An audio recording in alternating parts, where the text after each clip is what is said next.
the bottom is falling out from the Biden campaign. And Bernie has a very strong base, and juiced up by corporate media that are not looking at the content of what Buttigieg is putting forward. There's a tremendous amount of hype that is catching on, at least in this state, in terms of the grassroots or some of the grassroots for Buttigieg. And I think it's very important for not only progressives but others, wherever you're coming from politically, to see that what Buttigieg is doing is swinging to the corporate center. He's done it all year, but in the last 3 days, he's emerged as a technocratic spokesperson for austerity.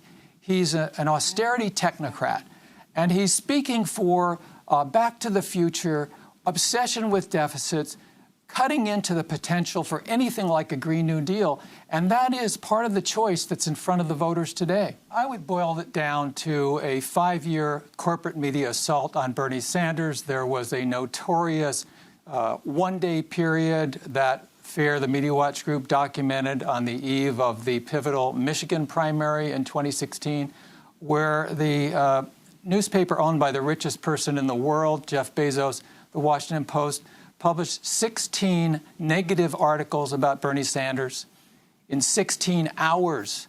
And that pattern has continued.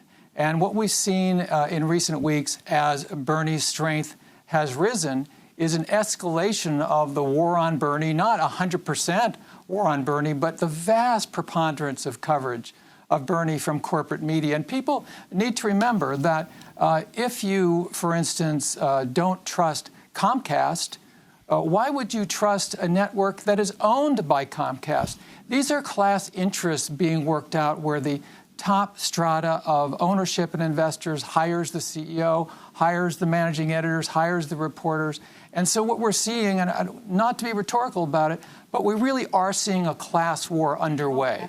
And Bernie Sanders is very clear about who he aligns with. He aligns with working people. He aligns with the elderly. He aligns with children who need and before that, neonatal care and nutrition 1 to 5. He's fighting for people who don't have power in the society and suffer from lack of power. And he's fighting against those who have too much power. And so the net effect is, it's not only the Democratic National Committee that Bernie is up against. I think even more significantly, the Bernie Sanders campaign, which now I think truly is a movement or a constellation of movements, the Bernie Sanders campaign is up against the oligarchy. And that oligarchy's biggest and strongest arm are the corporate media outlets.